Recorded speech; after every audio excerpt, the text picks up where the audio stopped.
আমাদের সবার প্রিয় ভাই শামসুজ্জামান বলি ভাই সহ জাতীয় নেতৃবৃন্দ সকলকে জানাই সংগ্রামী শুভেচ্ছা।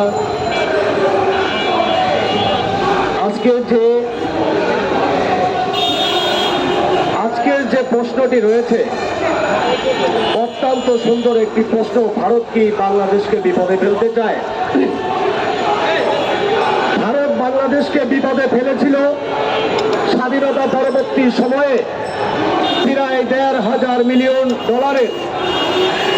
যে সম্পদ বাংলাদেশ থেকে লুট করে নিয়ে গিয়েছিল। তারপর থেকেই একে একে ভারত আমার দেশকে বিভিন্নভাবে বিপদে ফেলছে। পুরনো হিসাব শেষ হয়নি, এখনো নতুন হিসাব শুরু হয়েছে। তবে আজকের এই যে প্রশ্নটি, ভারত কি বাংলাদেশকে বিপদে ফেলতে চায়, আমি এই প্রশ্নের উত্তর হিসাবে বলবো ভারতের চেয়ে বর্তমান সময়ে এই দেশকে বেশি বিপদে ফেলছে বাংলাদেশের অভ্যন্তরে থাকা রাজনৈতিক দলগুলো বাংলাদেশের জনগণকে বেশি বিপদে ফেলছে। ভাইয়ের আমার, আপনারা দেখেছেন সিলেটের ওই 7 বছর চুরি হয়েছে সর্বদলীয় একটি সিদ্ধান্তে, যেখানে কেউ বাদ যায়নি।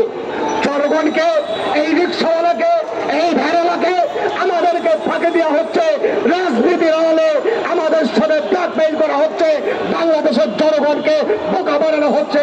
কিন্তু প্রশ্ন হচ্ছে বাংলাদেশের জনগণ আর কতকাল বোকা থাকবে? আমার ভাইয়েরা, কেউ ধর্মের নামে ব্যবসা করছে, কেউ গণতন্ত্রের নামে ব্যবসা করছে, কেউ বিভিন্নভাবে ভক্ত বাণিজ্য করছে। এই দেশে বাণিজ্য চলছে, তবে এর একটি শেষ হওয়ার দরকার। অন্তর্বর্তীকালীন সরকার ক্ষমতা নেওয়ার পর বাংলাদেশের জনগণ মনে করেছিল ডক্টর ইউনূস সাহেব একজন পুরুষ, কিন্তু ডক্টর ইউনূস একজন তৃতীয় লিঙ্গের অনুসারী, এটা আমরা কখনো বুঝতে পারিনি। একজন তৃতীয় লিঙ্গের মতো কাজ করছে প্রতিনিয়ত, যিনি বাংলাদেশের কোনো সংস্কার আনতে পারেনি। বাংলাদেশের যে এই অন্তর্বর্তীকালীন সরকারে যে স্বরাষ্ট্র উপদেষ্টা রয়েছে, স্বরাষ্ট্র উপদেষ্টাকে আস্তে করে ছোট্ট প্রমাণ করে ওই উপদেষ্টা পরিষদ করে বের করলে জাতির কলঙ্ক হবে। করে আনুষ্ঠানিক ভাবে একটু প্রমাণ করে ওই উপদেষ্টা, ওই স্বরাষ্ট্র উপদেষ্টাকে বের করে দিতে হবে। আওয়ামী লীগের বেদাত্তাগিরি করছে, আওয়ামী লীগ পুনর্বাসন করছে। বাংলাদেশে কোনো একটি আইন শৃঙ্খলা নেই, জনগণের শান্তি নেই, জনগণের জলমানের নিরাপত্তা নেই। আজকের এই পরিবেশে জনগণের পেটে ভাত নেই, জনগণের একটি গরিব মানুষের মেয়ে, আমার বোন, আমার মা চিকিৎসাবিহীন মারা যাচ্ছে, চিকিৎসালয়ের ওষুধ নেই। আমার ভাইয়েরা, আজকে রিক্সাওয়ালার সন্তান পড়তে পারছে না, রিক্সাওয়ালার সন্তান মানুষ হতে পারছে না।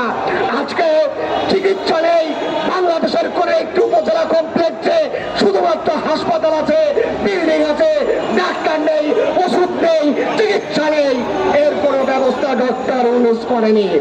আমার ভাইয়েরা, নির্বাচন আমরা চাই, তবে আমাদের অধিকার সম্পূর্ণ করে রাষ্ট্রের সংস্কার করে একটি স্বপ্নময়ী জায়গায় বাংলাদেশকে নিয়ে নির্বাচন চাই।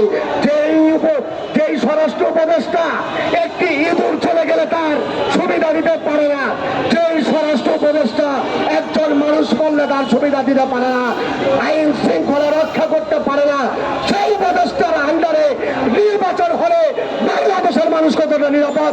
এই জন্য বাংলাদেশের জনগণ সংস্কারের পরে নির্বাচন চায়। আজকের এই সমাবেশ থেকে আমি সংক্ষিপ্ত করে বলে বিদায় নিচ্ছি। বাংলাদেশ জিন্দাবাদ, বাংলাদেশ এনএডি পার্টির জিন্দাবাদ, জিন্দাবাদ বাংলাদেশের জনগণ।